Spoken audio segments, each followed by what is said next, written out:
ஆனந்தமா யாருமே இல்லையா, ரோஹிணியும் யசோதையும் ஏதோ வேலையா உள்ள இருக்கா. அப்போ அந்த கிருஷ்ணனுக்கு அந்த முளை காம்புகள்ல பாலை கொடுக்கணும் அப்படின்னு சொல்லிட்டு ஆனந்தமா அந்த காத்துன்னு இருக்கிற அந்த நேரத்துல பகவான் என்ன தெரியுமா லீல பண்றார், வந்தது பூதகி அரக்கி தன்னை கொல்றதுக்கு கம்சனால் ஏவப்பட்டவள்னு தெரிஞ்ச உடனே க்ஷிப்ரம் கிருத்யதா பரிபீடேன ஸ்வயா பாலயத்வதாடேன ஸ்தனபரததோ பரபிரம்மம் ஜாயத்யுதேன பூதகி. இந்த பூதகிக்கு வந்த வாழ்வு பாருடி, நிமிஷத்துல அந்த கிருஷ்ணன் என்ன பண்ணான்னா அந்த முளைக்காம்புல விஷத்தை வச்சிருந்த அந்த பூதகியை பால பூரா உயிரையே வாங்கி குடிச்சு அந்த பூதகியை வதம் பண்ணா. கிருஷ்ணன் கையால அந்த பூதகிக்கு மோட்சம் கிடைச்சது. ஆனந்தமா அந்த பூதகியை வதம் பண்ணிட்டு அப்படியே கிருஷ்ணன் அப்படியே மெல்ல வளர்றான். ஒரு வயசு ஆறது. உடனே கிருஷ்ணர் பண்ற சேட்டையெல்லாம் பார்த்துட்டு எல்லா இடைச்சிகளும் பொறாம.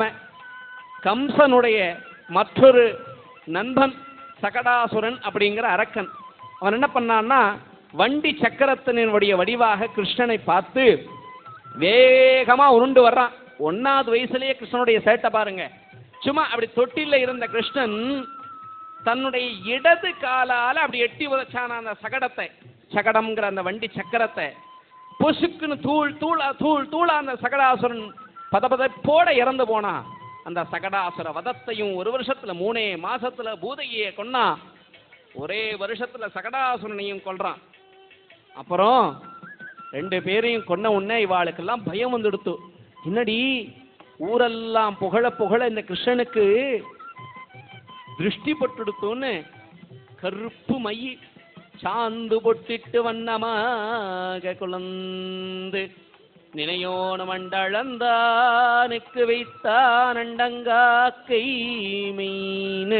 அந்த கிருஷ்ணன் ஏற்கனவே கருப்பு, இதுல வேற கண்ணத்துல அந்த மையி தெரியவா போறது, மையி திருஷ்டி போகணும்னு எல்லாரும் சுத்தி போடுறா, திருஷ்டி போடுறா, பூசணிக்காய் சுத்தி போடுறா, என்னென்னமோ பண்ணி பார்க்கறா. பகவானுக்கு தெரியாதா இதெல்லாம் நம்மளுடைய லீலா அனுபவம், இவ அந்த டிராமாவெல்லாம் அவ புரிஞ்சிக்கல அப்படின்னு சொல்லிட்டு. அப்போ இப்ப ஏற்பட்ட சக்தி வாய்ந்த ஒரு பிரம்மம் உனக்கு பையனா பிறந்திருக்கான், என்ன தவம் செஞ்சிருக்கேன் அந்த யசோதா, நீ இவனை பையனா பெக்கிறதுக்குன்னு ஆனந்தமா அந்த இடைச்சிகள்லாம் பாடுறாளாம். என்ன தவம் செய்தா யசோதா, எந்த 1 வயசுல அம்மா அப்படின்னு.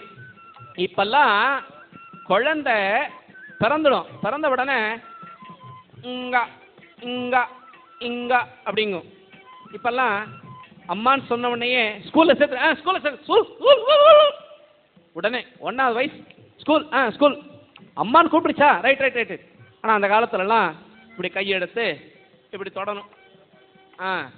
தொட்டுட்டா 6 வயசு, அப்பத்தான் ஸ்கூல்ல அட்மிஷன். இப்போ அப்படி இல்லை, இங்கா அப்படிங்கிறப்ப இத்த அத்தை அப்படின்னு சொல்றப்ப குழந்தை பேச ஆரம்பிச்சிருது. ஸ்கூல்ல அட்மிஷன் வாங்கு, இப்பவே எல்கேஜி ஃபார்ம் ஃபில்அப் பண்ணு, அந்த மாதிரி போயிட்டு இருக்கு. ஆனா கிருஷ்ணர் படிக்கவே போல, அது வேற கதை. கிருஷ்ணர் அம்மான்னு கூப்பிடுறாராம். அந்த அம்மான்னு கூப்பிட்ட உன்னை முதல்ல அனுபவிச்சு அம்மா அப்படின்னு அந்த இங்கா அம்மா அப்படின்னு அந்த கிருஷ்ணருடைய சப்தம் வாய் துவனியிலிருந்து வந்த உடனே எல்லாருக்கும் ஆச்சரியம். என்ன தவம் செய்தனை யசோதா, அந்த பரபிரம்மம் எங்கும் நிறைந்த அந்த பரபிரம்மம் அம்மா என்று அழைக்க உனக்கு என்ன தவம், எத்தனை ஜென்மம் எடுத்திருக்க, எத்தனை புண்ணியம் செஞ்சிருப்பே இந்த பரபிரம்மம் உன்னை போய் அம்மான்னு அழைக்கிறதுக்கு அப்படின்னு சொல்லிட்டு. அவன் இதுக்குத்தானே ஆசைப்படுறான், அம்மா அப்பா வேணும், தன்னை அடிக்கணும், ஷேட்டை பண்ணணும், கட்டை போடணும், இதுக்குத்தானே அந்த அவதாரமே அனுபவிக்கணும்னு. அப்பேற்பட்ட அந்த அவதாரம் என்ன தவம் செய்தனேன்னு எல்லாரும் பாடுறாங்க.